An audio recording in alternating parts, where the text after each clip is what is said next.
قابل صد احترام بزرگوں، دوستوں اور نوجوان ساتھیوں، قرآن کریم فرقان حمید کی ایک آیت مبارکہ کا کچھ حصہ آپ کے سامنے تلاوت کیا ہے۔ اس آیت مبارکہ کا تعلق میں اور آپ جو اللہ کے راستے میں جانور ذبح کرتے ہیں قربانی کے نام سے، 10، 11 یا 12 ذی الحجہ بڑی عید کے 3 دنوں میں اس قربانی کا ذکر اس آیت مبارکہ میں ہے۔ قربانی کے متعلقہ کچھ احکامات آپ کے سامنے بیان کرنا مقصود ہیں، اور عام طور پہ ان دنوں میں آ کے ایک مسئلہ زور پکڑتا ہے، اور وہ مسئلہ یہ ہے کہ گائے ہے یا اسی طرح اونٹ ہے، بیڑ بکری ہے، ان کی قربانی میں تو کوئی اختلاف نہیں ہے، لیکن کچھ لوگ یہ کٹے وغیرہ کی قربانی کرنے کے بارے میں اختلاف کرتے ہیں۔ تو عام جو ہمارے جو لوگ ہیں وہ بھی پریشان ہو جاتے ہیں کہ آیا کٹے کی قربانی کرنا جائز ہے یا نہیں ہے۔ یہ بات انشاءاللہ آخر میں تفصیل کے ساتھ بیان کی جائے گی، قرآن و سنت سے دلائل بھی دیے جائیں گے کہ کٹے کی قربانی کرنا بالکل جائز ہے، اس میں کسی قسم کی کوئی بھی قباحت نہیں ہے۔ سب سے پہلے نمبر پہ جو بھی عبادت کی جائے، اللہ جل شانہ نے اپنے بندوں کو اس بات کا پابند بنایا ہے کہ اے میرے بندو، نیکی کرنی ہے، چھوٹی ہے یا بڑی ہے، عمل چھوٹا ہے یا بڑا ہے، میں صرف یہ دیکھنا چاہتا ہوں کہ تم جو نیک عمل کر رہے ہو یہ کس کے لیے ہے؟ یہ دکھلاوے کے لیے ہے، نام و نمود کے لیے ہے، واہ واہ بلے بلے کرانے کے لیے ہے، یا جو تم نیک عمل کر رہے ہو یہ اپنے مالک اپنے خدا کو راضی کرنے کے لیے کر رہے ہو؟ چھوٹا عمل ہے یا بڑا ہے، سب سے پہلے نمبر پہ اس میں نیت کو دیکھا جاتا ہے۔ کوئی بھی نیکی ہے، بیت اللہ کا حج کریں، بہت بڑا عمل ہے، اللہ کے راستے میں اپنے جان و مال کے ساتھ نکل جائیں، جان کٹوا دیں، بہت بڑی نیکی ہے۔ راستے میں چلتے ہوئے کوئی روڑا، کوئی پتھر، کوئی اینٹ ہے، کوئی کانٹا ہے، اس کو ہٹا کے ایک طرف کر دیں، یہ بھی نیکی ہے۔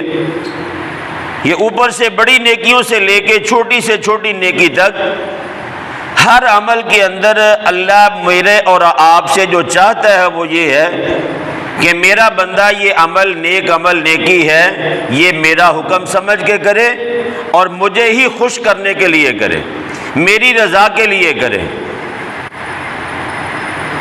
دوسرے الفاظ میں آپ یوں سمجھیں کہ نیت آپ کی اللہ کی رضا ہو۔ پہاڑوں کے مقدار سونا خرچ کر دیں، ہزاروں کی تعداد میں قربانی کے ایام میں جانور قربان کر دیں، روزانہ آپ کے دسترخوان سے آپ کی کمائی سے ہزاروں لوگ کھانا کھا کے جائیں، سینکڑوں بچیوں کے رشتے آپ نے کروائے ہیں، لیکن اگر آپ کی نیت اللہ کی رضا نہیں تھی تو یہ سارے کا سارا مال ضائع ہو گیا۔ صرف ضائع نہیں ہوا بلکہ کل اللہ کے دربار میں جا کے جواب بھی دینا پڑے گا کہ میرے بندے یہ سب کچھ تو میں نے تجھے دیا تھا اور تو نے میرے نام پہ کیوں نہیں خرچ کیا؟ سخی کہلوانا، لوگ بلے بلے کرتے، لوگ کہتے بڑا اچھا آدمی ہے، نام و نمود کے لیے کیا ہے، آج میرے پاس اس پہ تجھے دینے کے لیے کچھ بھی نہیں ہے، اگر ہے تو جہنم کا ابدی عذاب ہے جو تیرا مقدر بن گیا۔ اس لیے یہ بات ذہن نشین فرما لیں کہ ہر عبادت کرنے سے پہلے، خواہ وہ مالی ہے، خواہ وہ بدنی ہے، خواہ وہ لسانی ہے، کوئی بھی عبادت ہے، سب سے پہلے اپنی نیت کی اصلاح کریں کہ اللہ میں یہ عمل صرف تجھے خوش کرنے کے لیے، تیری رضامندی کے لیے کر رہا ہوں۔ اور اللہ تبارک و تعالیٰ نے اس آیت مبارکہ میں اس بات کو بیان فرمایا، اور ہم اس کا مشاہدہ بھی کرتے ہیں، ہر عید پہ تجربہ بھی کرتے ہیں۔ ہمارے تجربے میں یہ بات ہے کہ کہ جب بھی کوئی جانور اللہ کے نام پہ قربانی کے دنوں میں ذبح کیا جاتا ہے، اس جانور کی ہر چیز میرے اور آپ کے پاس رہتی ہے، نہ اس کا خون کوئی لے کے جاتا ہے، اللہ نے کوئی غیبی انتظام کیا اور فرشتہ تو خون اٹھا کے لے جائے، ایسا بھی نہیں ہے۔ اس جانور کی کھال ہے وہ بھی میرے اور آپ کے پاس ہی رہتی، جس کو چاہے دے دیں، نہ دینا چاہے نہ دیں، پھر بھی کوئی مسئلہ نہیں ہے۔ اس جانور کے اندر سے نکلنے والی ساری اشیاء وہ ہم میرے اور آپ کے پاس ہی رہتی ہے۔ گوشت ہے وہ ہم کھاتے ہیں یا غربا کھاتے ہیں یا رشتہ دار کھاتے ہیں، دوست احباب کھاتے ہیں، وہ بھی اللہ کے ہاں نہیں جاتا۔ ہزاروں کی تعداد میں یا لاکھوں کی تعداد میں جانور ذبح تو ہوتے ہیں، تو یہ ہوتا کیا ہے؟ اللہ نے جو حکم دیا، اللہ دیکھتے کیا ہے؟ اللہ کے پاس پہنچتا کیا ہے؟ پورا سالم جانور ہمارے پاس، ہمارا قبضہ ہے۔ تو اللہ کہتے ہیں میں تمہارے دل کی نیت اور ارادے کو دیکھنا چاہتا ہوں، بس کہ تم نے چھوٹا جانور بڑا جانور جو بھی ذبح کیا ہے، اس میں تمہارے دل میں کیا تھا۔ اگر تو دل میں یہ بات تھی کہ اللہ تو نے مجھے اتنا کچھ دیا ہے اور سال کے بعد تو نے ایک جانور مجھ سے مانگا ہے، ایک جان کا مطالبہ کیا ہے، اللہ یہ میں تیری نعمت کا شکر ادا کرنے کے لیے تیرے نام پہ تیرے دیے ہوئے میں سے جانور تیرے راستے میں قربان کر رہا ہوں، اگر یہ نیت ہے تو یہ جانور کا صلہ اور بدلہ اللہ دنیا میں بھی دیں گے، اور اس کا صلہ انشاءاللہ کل قیامت کے دن بھی مجھے اور آپ کو ملے گا۔ اور پھر اللہ کے راستے میں جانور قربان کرنے کے لیے سب سے بنیادی بات شرط یہ ہے کہ جانور نقص سے عیب سے پاک ہو۔ عام طور پہ فون آتا ہے قاری صاحب اس کی اتنی سی دم کٹی ہوئی ہے، اتنا سا سینگ ٹوٹا ہوا ہے، یا اتنا سا کان کا مسئلہ ہے، بھائی 1000-2000 روپیہ کم ہو جائے گا اور کیا ہوگا۔ تھوڑا سا جانور میں عیب آ جاتا ہے تو کیا فرق پڑتا ہے بھائی قیمت میں؟ بڑا ہے تو 5-10 ہزار کم ہو جائے گا، چھوٹا تو 1000-2000 کا فرق پڑے گا۔ وہ جانور لو جو بے عیب ہے، جہاں ہم نے 20-25 ہزار خرچ کرنا ہے وہاں 26-27 بھی ہو جائے گا، کیا فرق پڑے گا۔ تو اللہ کے راستے میں چھوٹی چیز ہو بڑی ہو، بالکل خوبصورت چیز ہو، وہ اللہ کے راستے میں دے۔ یہ آپ تجارت اللہ کے پاس ساتھ کر رہے ہیں، اللہ کا حکم ہے اس کو پورا کر رہے ہیں۔ یہ پچھلے دنوں منڈی میں جانا ہوا تو جانور قد کے اعتبار سے بھی، بیل کے اعتبار سے، لمبائی کے اعتبار سے بڑا زبردست تھا، ریٹ بھی بہت مناسب مل رہا تھا، لیکن اس میں ایک عیب تھا، وہ عیب یہ تھا خوبصورت نہیں تھا، باقی سارے تقاضے پورے کر رہا تھا۔ میں نے کہا میں نے یہ نہیں خریدنا، میرے دوست نے لینا تھا، میں نے منع کیا، میں نے کہا یہ جانور مجھے پسند نہیں ہے۔ جانور سب کچھ ہے، ساری خوبیاں پائی جاتی لیکن خوبصورتی نہیں ہے۔ تو میں نے اسے مشورہ دیا، میں نے کہا یار خود دیانتاً عرض کرتا ہوں کہ یہ جانور خوبصورت نہیں ہے، اس لیے کوئی اور جانور لے لیتے، 5-10 ہزار زیادہ لگ جائے گا، پرواہ نہیں ہے، لیکن جانور کون سا لینا بھائی؟ بولو جو خوبصورت ہے، ٹھیک ہے بھائی۔ قرآن کریم میں سورہ انعام 8واں سپارہ ہے، درس میں بھی آپ نے یہ بات سنی ہے کہ اللہ تبارک و تعالیٰ نے اس میں 8 جانوروں کا ذکر فرمایا، 4 جوڑوں کا۔ اس میں بھیڑ ہے، بکری ہے، اونٹ ہے اور گائے ہے۔ ان دونوں کے، ان 4 جانوروں کے جوڑے یعنی نر اور مادہ کتنے بنے بھائی؟ 8 بن گئے۔ 8 جانوروں کا تذکرہ ہے۔ عام طور پہ یہ بات مشہور ہے کہ اس میں قربانی کے جانوروں کا اللہ نے حکم دیا ہے، حالانکہ سورہ انعام پوری آپ پڑھ لیں اس میں قربانی کے جانور کا تذکرہ نہیں ہے، اس میں قربانی کے جانور کا تذکرہ نہیں ہے۔ مشرکین نے کچھ جانوروں کو حلال قرار دیا، کچھ کو حرام قرار دیا، اور جن کو حلال قرار دیا وہ حلال ہیں، جن کو حرام قرار دیا وہ بھی حلال ہیں۔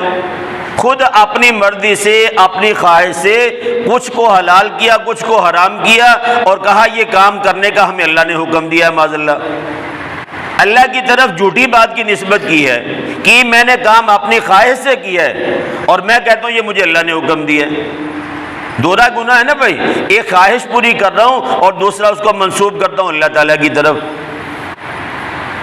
تو اللہ نے یہ جو 8 جانوروں کا تذکرہ فرمایا نا بھائی، یہ حلال جانوروں کا تذکرہ ہے کہ یہ جانور تم کھا سکتے ہو، یہ حلال ہے تمہارے لیے، نر اور مادہ یہ دونوں حلال ہیں۔ یہاں حلال جانوروں کا تذکرہ ہے، پوری صورت میں قربانی کا ذکر نہیں ہے۔ قربانی کا جہاں 17ویں سپارے میں ذکر ہے وہاں بہیمۃ الانعام کا لفظ آتا ہے۔ کیا لفظ آتا ہے بھائی؟ بہیمۃ الانعام، وہ چوپاہے جو عام طور پہ پالتو ہیں۔ قربانی کے جانور کون سے ہیں؟ وہ چوپائے 4 ٹانگوں والے یا 2 ٹانگوں والے، وہ جانور جو یعنی 4 ٹانگوں والے وہ چوپائے جو کہ پالتو ہیں، گھروں میں انسانوں کے ساتھ عام طور پہ وہ مانوس ہو جاتے ہیں، وہاں قربانی کا ذکر ہے۔ اور وہاں بھی یہی کہا جاتا ہے جو جانور ذبح کرنا ہے اس کے اوپر کس کا نام لینا بھائی؟ اللہ تعالیٰ کا۔ کس کا نام لینا ہے؟ اللہ کا نام، اللہ کے لیے کرنا ہے، اللہ کے دیے ہوئے میں سے کرنا ہے، اور اللہ کا نام لے کے ذبح کرنا ہے۔ تو قربانی کن جانوروں کی جائز ہے، کن کی ناجائز ہے، یہ بات بھی تھوڑی قابل غور ہے۔ پہلے نمبر پہ اگر انہی 4 جوڑوں کا تذکرہ کیا جائے، بھیڑ، بکری، اونٹ اور گائے، نر اور مادہ، یہ 8 جانور ہیں، یہ حلال بھی ہیں، پالتو بھی ہیں، اور اس کے ساتھ ساتھ ہر انسان کے ساتھ یہ 8 جانور مانوس بھی ہو جاتے ہیں۔ عرب کے اندر اونٹ بھی ہیں، بکریاں بھی ہیں، گائے بھی ہے۔ ہمارے پنجاب میں اونٹ کم ہیں، باقی بھیڑ بکریاں، بیڑے بھی کم ہیں۔ دمبا بھی ہمارے پنجاب میں کم پایا جاتا ہے، پشاور، خیبر پختونخوا کے وہاں اسی علاقے میں دمبا زیادہ پایا جاتا ہے۔ ہمارے ہاں بکریاں اور گائے یہ کثیر تعداد میں پائی جاتی ہیں۔ عرب کے اعتبار سے ہمارے ہاں بکریاں بھی کم ہیں بہرحال۔ تو یہ جو پالتو جانور ہیں، اگر سوال یہ پیدا ہوتا ہے بکری کی قربانی جائز ہے، ٹھیک ہے بھائی، ہم مانتے ہیں کیونکہ یہ بہیمۃ الانعام میں آتی ہے، یہ پالتو ہے، انسانوں کے ساتھ مانوس بھی ہو جاتی ہے۔ گائے ہے، گائے بھی پالتو جانور ہے، انسان کے ساتھ مانوس ہوتی ہے، گھروں میں اس کو پالا جاتا ہے۔ آقا دو عالم صلی اللہ علیہ وسلم نے اس کی قربانی بھی کی ہے، اس کا دودھ بھی پیا ہے گائے کا۔ اسی طرح اونٹ کو اللہ کے نبی صلی اللہ علیہ وسلم نے پالا بھی ہے، اونٹ کی قربانی بھی کی ہے، اونٹنی کا دودھ بھی نوش فرمایا ہے۔ یہ جو 4 جانور یعنی دمبا ہے یا بھیڑ ہے، اس کی قربانی بھی نبی پاک صلی اللہ علیہ وسلم نے کی، اس میں کوئی شک نہیں ہے، اس کی قربانی کرنا جائز ہے۔ اب سوال یہ پیدا ہوتا ہے جو عام طور پہ ہمارے دیہاتوں میں یا ہمارے شہر میں یا ہمارے ملک میں کٹے کی قربانی کی جاتی ہے، یہ جائز ہے یا نہیں ہے؟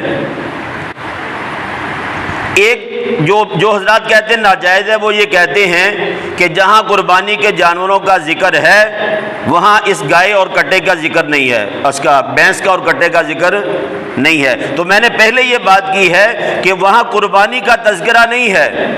8ویں سپارے سورہ انعام کی آیت مبارکہ ثمانیۃ ازواج من الضأن اثنین ومن المعز اثنین، یہاں قربانی کا ذکر نہیں ہے، یہاں حلال جانوروں کا ذکر ہے۔ مشرکین کی بات چلتی ہوئی آ رہی ہے کہ انہوں نے کچھ کو حلال کچھ کو حرام قرار دیا، اللہ نے بتایا یہ حلال ہے۔ اگر یہ مان لیا جائے کہ چلو یہی جانور قربانی کے جائز ہیں، اس کے علاوہ کسی اور جانور کی قربانی جائز نہیں ہے، اگر اسی بات کو تسلیم کر لیا جائے، پھر سوال یہ پیدا ہوتا ہے کہ اللہ کے نبی صلی اللہ علیہ وسلم نے نہ تو بھینس دیکھی ہے، نہ آپ صلی اللہ علیہ وسلم نے اس کا دودھ پیا، نہ اس کا گوشت کھایا ہے۔ عرب کے اندر یہ ہے ہی نہیں۔ کیوں بھائی؟ عرب کے اندر بھینس پائی ہی نہیں جاتی۔ جب میرے اور آپ کے علاقے میں بھینس نہیں پائی جاتی، کٹا نہیں پایا جاتا، ہمیں اور آپ کو دودھ ملے گا بھینس کا؟ کیوں بھائی؟ جب ایک چیز ہے ہی نہیں میرے گاؤں میں، اس کے ہم کہاں سے حاصل کریں گے؟ عرب کے اندر اس وقت یہ بھینس نہیں تھی اور آج بھی نہیں ہے، ٹھیک ہے بھائی؟ اسی لیے وہاں عام طور پہ اونٹ اور گائے کو زیادہ ترجیح دی جاتی ہے۔ ہمارے ان علاقوں کے اندر یہ بھینس اور گائے یعنی بھینس اور کٹا یہ پایا جاتا ہے۔ اگر یہ سوال کیا جائے کہ اللہ کے نبی صلی اللہ علیہ وسلم نے اس کی قربانی نہیں کی، ہم ان کی بات مان لیتے، ٹھیک ہے، کبھی قربانی نہیں کی اللہ کے نبی صلی اللہ علیہ وسلم نے، کبھی کٹے کی قربانی نہیں کی، تو پھر تو آپ نے اس کا گوشت بھی نہیں کھایا۔ جب آپ کے علاقے میں عرب کے اندر بھینس نہیں ہے تو گوشت بھی نہیں کھایا نا بھائی، اور جب گوشت نہیں کھایا تو دودھ بھی نہیں پیا۔ اگر اسی اصول کو لیا جائے کہ اللہ کے نبی صلی اللہ علیہ وسلم نے اس کی قربانی نہیں کی لہذا ہم بھی نہیں کرتے، اسی اصول کے تحت پھر یہ بھی فتویٰ لگے گا، پھر یہ سوال اٹھتا ہے کہ جب اللہ کے نبی صلی اللہ علیہ وسلم نے کٹے کی قربانی نہیں کی تو آپ نے بھینس کا دودھ بھی نہیں پیا، کٹے کا گوشت بھی نہیں کھایا۔ تو جو حضرات کہتے ہیں قربانی کرنا جائز نہیں ہے، تو پھر ان کے پاس کون سی دلیل ہے کہ جس کی بنا پہ وہ کہتے سال کے 11 مہینے اور جو 27 دن ہے ہم اس کا گوشت بھی کھا سکتے ہیں، دودھ بھی پی سکتے ہیں؟ جس دلیل کے تحت ان کے ہاں کٹا اور بھینس جائز ہے، بھینس کا دودھ جائز ہے، حلال ہے، اسی دلیل کے تحت اس کی قربانی بھی جائز ہے۔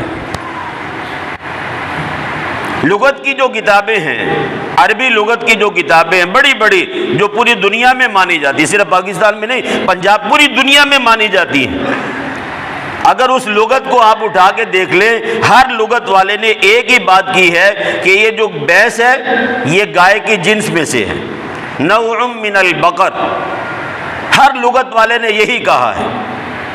جو لغت کا ماہر ہوتا ہے وہ زیادہ جانتا ہوتا ہے کہ کس لفظ سے کیا مراد ہے۔ تو لغت والے بھی یہ کہتے ہیں کہ جو بھینس ہے یہ گائے کی ہی ایک نسل ہے، گائے کی طرح اس کا دودھ سفید ہوتا ہے، گائے کی طرح انسانوں کے ساتھ مانوس ہے، گائے کی طرح یہ دودھ بھی دیتی ہے اور سارے معاملات اس کے اکثر جگالی بھی کرتی ہے، یہ زیادہ تر ملتی جلتی ہے گائے کے ساتھ۔ تو جو احکامات قربانی کے یا احکامات گائے کے ہیں وہ سارے احکامات اس میں بھی پائے جائیں گے۔ کس میں بھائی؟ بھینس اور کٹے میں بھی۔ تو لہذا یہ بات غلط ہے کہ بھینس کی یا کٹے کی قربانی جائز نہیں، یہ بالکل جائز ہے، بالکل ذرہ برابر بھی کوئی شک و شبہ نہیں ہے۔ میں نے عرض کیا کہ اگر ہم اس کی قربانی نہیں کرتے اس بنا پہ کہ اللہ کے نبی صلی اللہ علیہ وسلم نے اس کی قربانی نہیں کی، اور نہیں کی ہم مانتے ہیں کہ آپ نے کبھی کٹے اور بھینس کی قربانی نہیں کی، جیسے قربانی نہیں کی ویسے کبھی کٹے کا اور بھینس کا دودھ بھی نہیں پیا آپ نے، پھر ہم سارا سال کیوں پیتے؟ بولے بھائی، یہ ٹیڑی بکرا یہ بہت بعد کی پیداوار ہے، آپ قربانی میں نہیں کرتے ٹیڑی بکرے؟ جی اگر ٹیڑی بکرے کی قربانی آپ کرتے، اللہ کے نبی صلی اللہ علیہ وسلم نے اس کی قربانی بھی نہیں کی۔ یہ تو بعد کے تجربات میں سے کسی نسل کو کسی کے ساتھ ملایا، کسی کو کسی کے ساتھ ملا کے یہ جانور تیار ہوا ہے، اس وقت اس کی قربانی بھی نہیں تھی۔ افریقہ میں یا کئی بعض ممالک میں آپ کے ٹیڑی بکرے جتنی گائے ہیں، پوری گائے بہت چھوٹے قد کی ہوتی ہے اور وہاں پہ اس کی قربانی کی جاتی ہے، اللہ کے نبی صلی اللہ علیہ وسلم اس کی بھی نہیں کی۔ اس کی عمر بھی پوری ہوتی ہے، وہ بچے بھی جنتی ہے، اس کی نسلیں چلتی ہیں باقاعدہ، لیکن ان کا قد بہت چھوٹا ہوتا ہے، بکرے کی طرح ہوتی ہے۔ جن علاقوں میں وہ پائی جاتی ہے وہاں اس کی قربانی بھی کی جاتی ہے، اس کا گوشت بھی کھایا جاتا ہے، اس کا دودھ بھی پیا جاتا ہے۔ کیوں؟ وہ گائے ہے۔ ٹھیک ہے بھائی، یہ بات غلط ہے کہ اللہ کے نبی صلی اللہ علیہ وسلم نے اس کی قربانی نہیں کی لہذا ہم بھی نہیں کرتے۔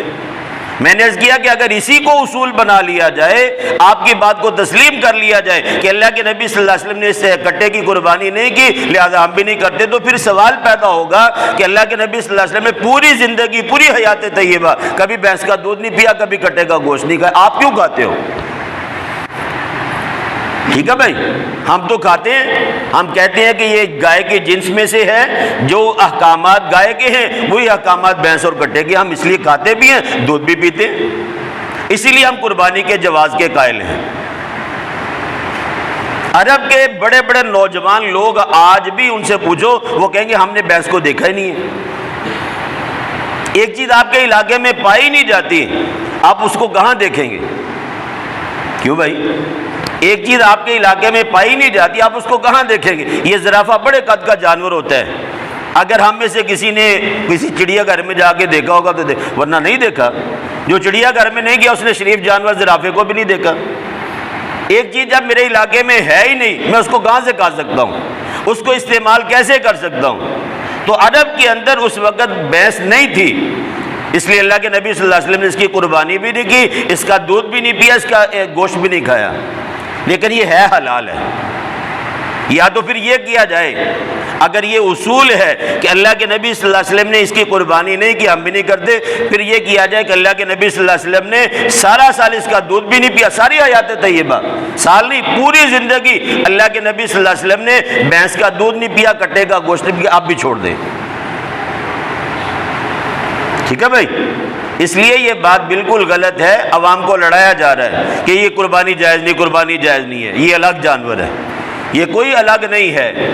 جیسے میں نے کہا بکرا اگر اس کی قربانی جائز ہے تو بکرے میں تو کئی قسمیں ہیں، عرب کے اندر جو اس وقت موجود تھا اللہ کے نبی صلی اللہ علیہ وسلم نے اسے ذبح کیا ہے. اور یہ پہاڑی بکرا، یہ ٹیڈی بکرا، یہ تو بہت بعد کی نسلیں یعنی دریافت ہوئی ہیں، اور یہ بعد کی دریافت ہوئی لوگ اس کو قربانی کرتے. اگر یہی اصول لیا جائے کہ اللہ کے نبی صلی اللہ علیہ وسلم نے جانور کٹے کے اوپر قربانی نہیں کی، تو میں نے عرض کیا آپ نے کبھی زندگی میں ٹیڈی بکرے کی قربانی بھی نہیں کی، پھر اس کی قربانی کو بھی حرام قرار دیں. اللہ کے نبی صلی اللہ علیہ وسلم نے پوری حیات طیبہ کبھی بھینس کا دودھ نہیں پیا، ہی نہیں ملتا نہیں تھا، کہاں سے پینا تھا؟ تو پھر بھینس کا دودھ بھی حرام قرار دیں. حالانکہ ہم لوگ کہتے ہیں لذت میں گوشت کٹے کا کھانے والا ہے، دودھ میں کس کا دودھ پینے والا ہے زیادہ لذت والا؟ بھائی بھینس کا ہے. ایسے ہے یا نہیں ہے؟ اپنی حدیث مبارکہ میں آتا ہے نبی پاک صلی اللہ علیہ وسلم نے خود یہ بات ارشاد فرمائی، گائے کا دودھ پیا کرو،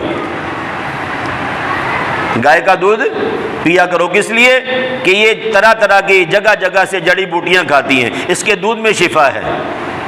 ہمارے ہاں اگر کہیں دونوں دودھ ملتے ہوں، ریٹ بھی تقریباً برابر ہے، تھوڑا سا فرق ہو، ہر آدمی بھینس کے دودھ کو پسند کرے گا، اس میں لذت زیادہ ہے. اس لیے یہ بات غلط ہے. ہر سال یہ ایک نئے سے نئی بات اٹھتی ہے جی کٹے کی قربانی جائز نہیں، کٹے کی قربانی جائز نہیں. ایسی کوئی بات نہیں ہے.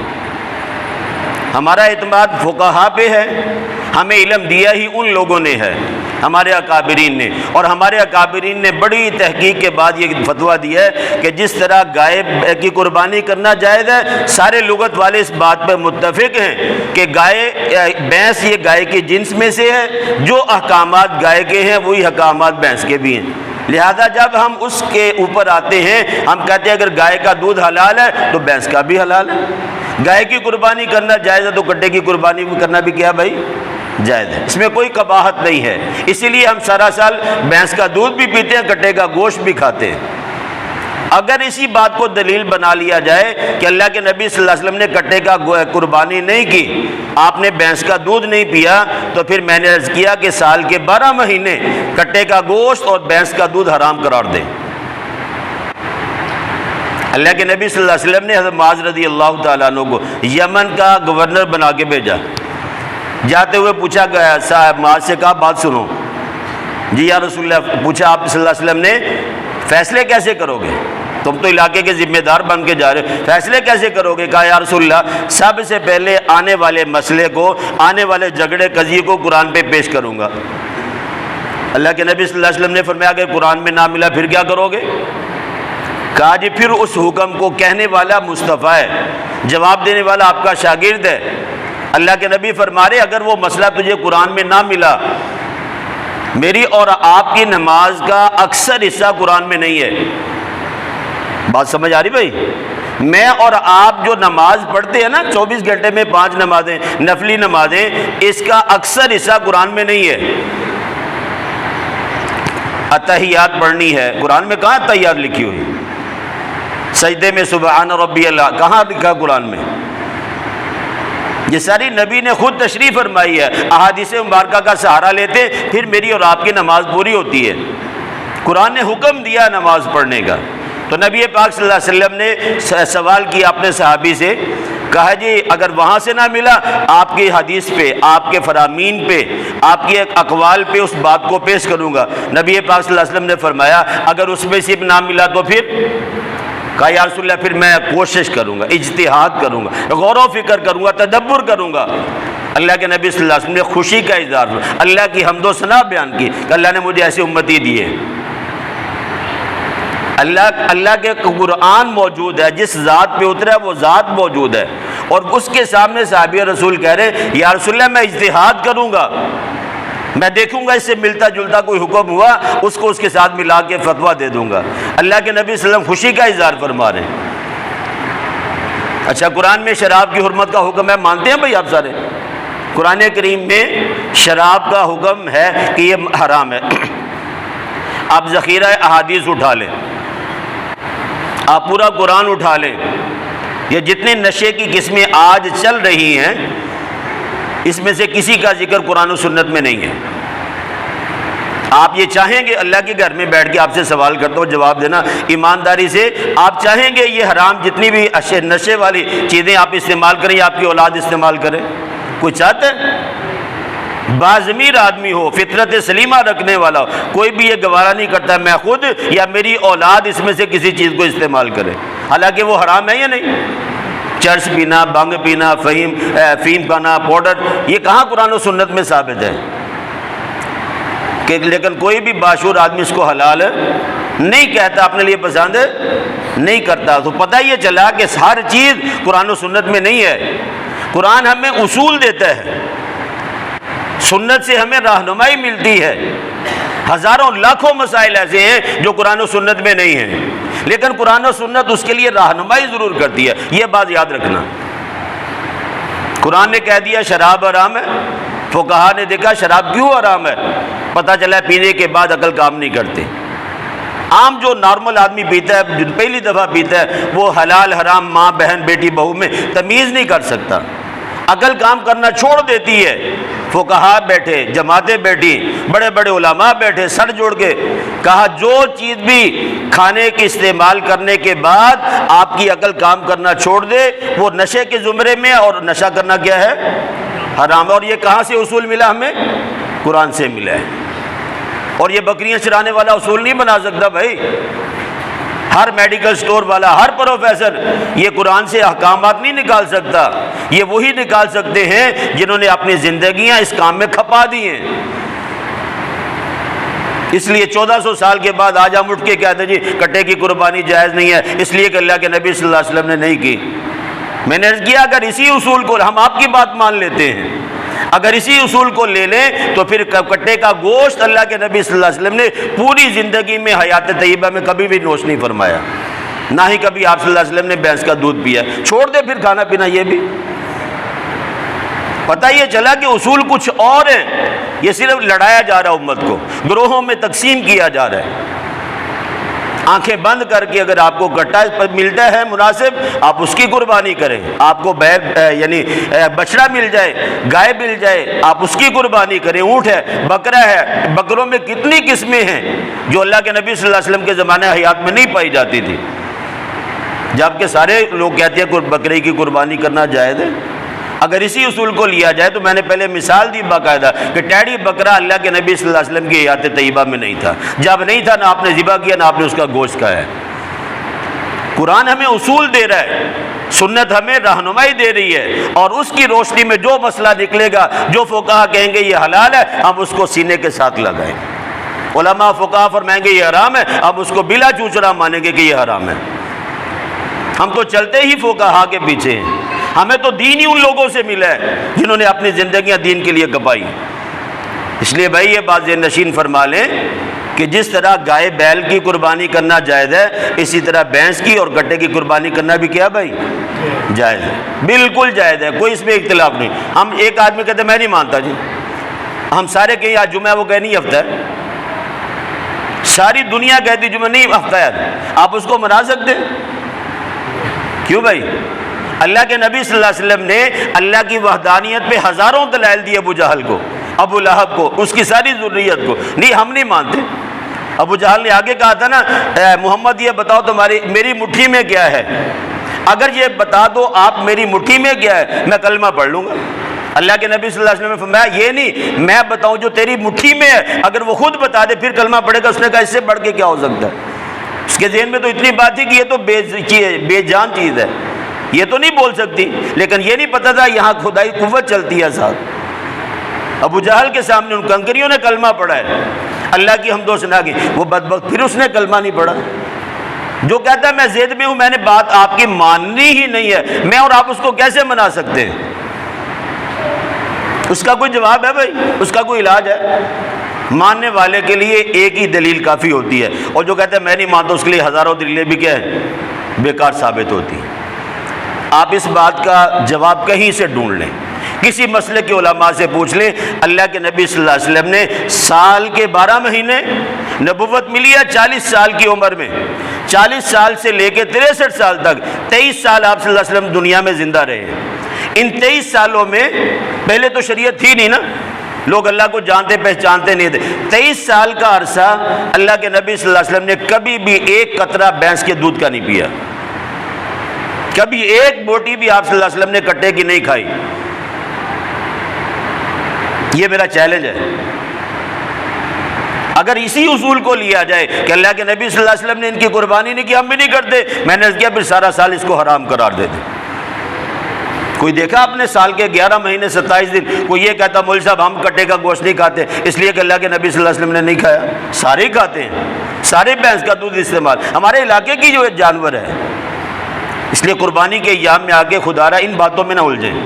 جو اللہ نے آپ کو جانور دیا، جو آپ کے یعنی قدرت میں آتا ہے، آپ اس کو خریدیں، اللہ کے نام پہ لیں، اللہ کی رضا کے لیے ذبح کریں، کرتے ہوئے اللہ کا نام لے کے ذبح کریں، انشاءاللہ اس کا اجر اللہ دنیا اور آخرت دونوں جہانوں میں ہمیں عطا فرمائے گا۔ اجتماعی قربانی میں اگر کوئی حصہ ملانا چاہتا ہے، ڈاکٹر محمود صاحب کے پاس بھی انتظام ہے، کٹے کے 2-3 جانور ہم نے بھی کوشش کر رہے ہیں لینے کے۔ اگر کسی کا ذوق ہو کٹے کی قربانی کا تو مجھ سے رابطہ کر لیں۔